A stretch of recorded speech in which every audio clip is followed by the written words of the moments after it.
오늘 레위기 8장의 말씀은 아론과 그의 아들들의 제사장 위임식에 관한 말씀입니다. 구약시대의 가장 고귀한 직분, 명예로운 직분은 제사장 직분입니다. 아론이 첫 번째 대제사장이었고 아론의 아들들이 이어서 제사장이 되었습니다. 이 영광스러운 직분은 자기 스스로 얻은 것이 아니라 하나님의 부르심, 택함의 은혜를 입은 것이지요. 자, 그런데 성경은 뭐라고 말씀하시는가? 베드로전서 2장 9절. 그러나 너희는 택하신 족속이요 왕같은 제사장들이요 거룩한 나라요 그의 소유가 된 백성이니 이는 너희를 어두운 데서 불러내어 그의 기이한 빛에 들어가게 하신 이의 아름다운 덕을 선포하게 하려 하심이라. 우리를 하나님이 어두운 데서 불러내서 기이한 빛에 들어가서 아름다운 덕을 선포하게 하려고 했는데 우리를 그래서 택하신 족속이고 왕같은 제사장이고 거룩한 나라고 그의 소유가 된 백성으로 이렇게 불러주셨다는 것입니다. 우리가 이걸 깨닫고 또 그렇게 신분에 맞게 신앙생활을 할 때 제사장다운 제사장이 되고 성도다운 성도가 되는 것입니다. 자, 이렇게 우리가 제사장다운 제사장이 되고 성도다운 성도가 되는 예표가 오늘 제사장의 위임식을 통해서 나타나고 있습니다. 오늘 레위기 8장을 보면은 제사장이 취임하는데 절대적으로 요구되는 조건 3가지가 나옵니다.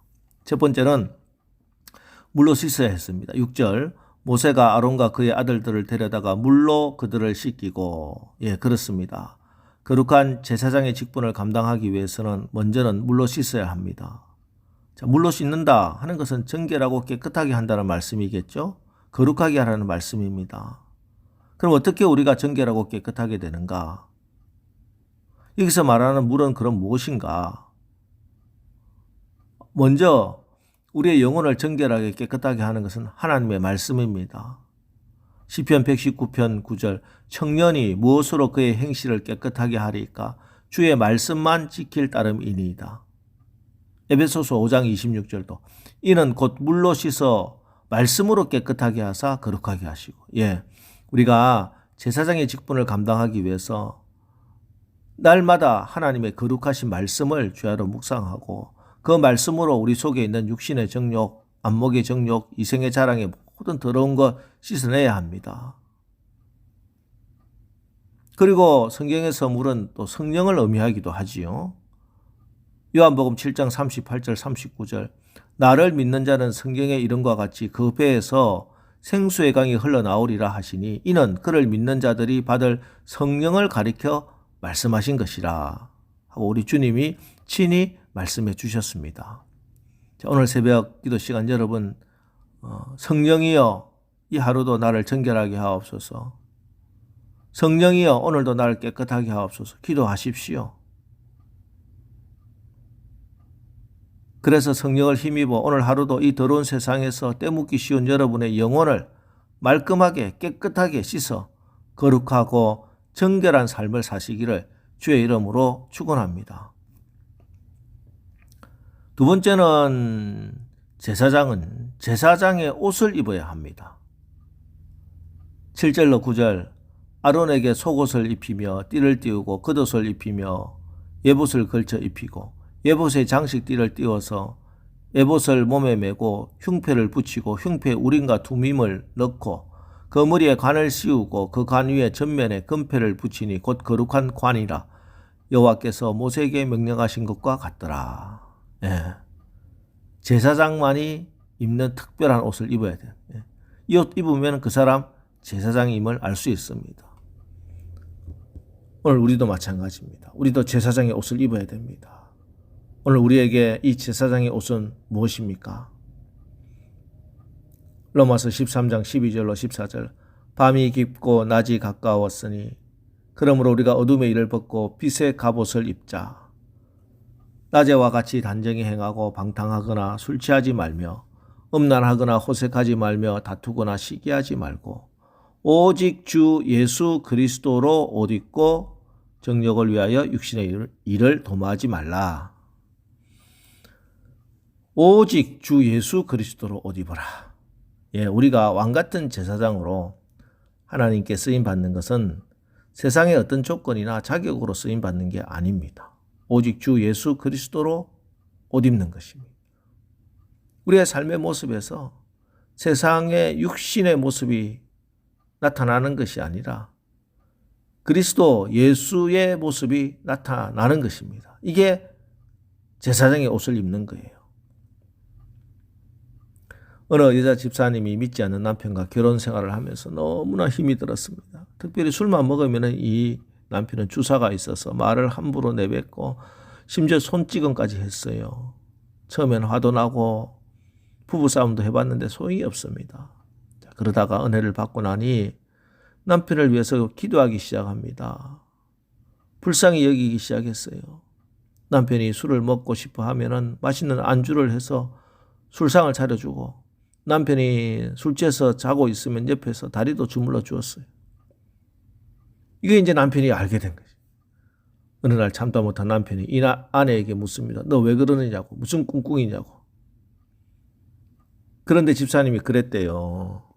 여보 미안해요. 내가 가만히 생각하니까 나는 예수님을 믿으니까 이렇게 행복한데 당신은 세상에 나가서 얼마나 힘들어서 이렇게 매일 술을 마실까.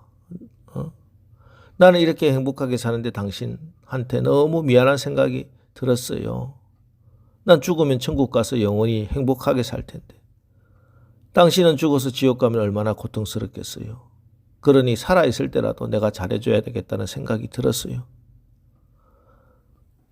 이야기를 해줬는데 이상하게 그 다음부터 이 남편이 아내에게 욕설을 하거나 폭력을 쓰는 일이 없어졌다는 거예요. 뿐만 아니라 아내의 눈치를 슬슬 살피고 말과 행동을 조심하더라는 것입니다. 왜 그런 줄 아세요? 그 남편은 자기 안에 있는 그 예수님을 본 겁니다. 자기 같은 죄인이 감히 함부로 할 수 없는 거룩하신 예수님을 자기 아내의 모습에서 본 거예요. 여러분, 죄인이 어떻게 죄인과 싸워 이깁니까? 거룩하신 이가 내 안에 계신 예수 그리스도께서 이기셔야 하는 겁니다. 이것이 예수 그리스도로 옷 입는 것입니다. 세 번째는 기름 부음을 받아야 합니다.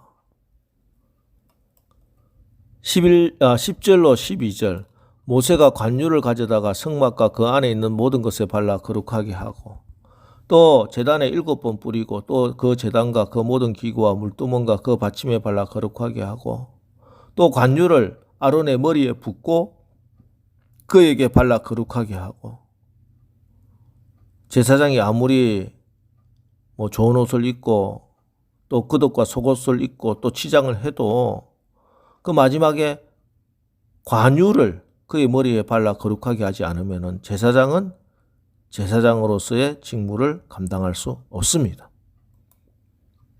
여기 관유 제사장에게 붓는 기름, 거룩한 기름은 성령의 기름 부으심이라고 여러 번 말씀드렸지요. 아론에게 부었던 기름 관유에는 각종의 향료가 들어있습니다. 이 향들은 바로 하나님의 거룩하시고 다양한 성품들을 나타내고 또 그것은 지식, 지혜, 사랑, 자비, 온유, 인내, 거룩, 능력, 성령의 다양한 은사들을 나타내기도 합니다. 하나님께서 성령으로 기름 부으시고 필요할 때마다 그의 가장 적합한 능력을 부어주시는 것입니다. 이 성령의 기름 부으심을 힘입어서 우리가 제사장의 직무를 감당하는 것이죠. 이렇게 기름 부음 받은 제사장이 있어야 될 자리가 어딘가? 33절 위임식은 1회 동안 행하나니 위임식이 끝나는 날까지 1회 동안은 회막 문에 나가지 말라. 회막을 떠나지 말라는 말씀이에요. 이 말씀 제사장이 머물고 있어야 될 자리는 하나님 앞이라는 말씀입니다. 회막, 하나님을 만나는 자리. 하나님 앞에 엎드리고 기도하라는 말씀이에요. 그래서 오늘 새벽에 여러분이 이 자리에 나온 겁니다. 자, 오늘 하루도 우리 모두 왕같은 제사장의 직분을 잘 감당하시기 바랍니다. 말씀과 성령으로 깨끗하고 정결하게 되고 예수 그리스도로 힘있고 성령으로 충만하시길 주의 이름으로 축원합니다. 기도하겠습니다. 하나님, 하나님의 진리의 말씀이 우리가 이제 예수 그리스도 안에서 왕같은 제사장이 되었다고 하십니다. 믿음으로 이 말씀을 받아 제사장으로 신분에 맞게 오늘 살아가게 하옵소서. 세상을 살아가면서 때 묻은 우리 영혼을 말씀과 성령으로 씻어주시고 예수 그리스도로 옷 입어 우리의 오늘 하루의 삶 가운데 예수님이 드러나게 하시고 예수님의 승리를 보게 하옵소서. 성령의 기름 부으심의 은혜로 오늘도 승리하는 삶을 살게 하옵소서. 예수님의 이름으로 기도합니다. 아멘. 자, 이제 오늘 하루도 우리가 왕같은 제사장으로 정결하고 깨끗하게 성령의 충만함으로 승리하게 하옵소서. 오늘 말씀 어지에서 우리 다 같이 기도하고 나가겠습니다. 우리 기도하겠습니다.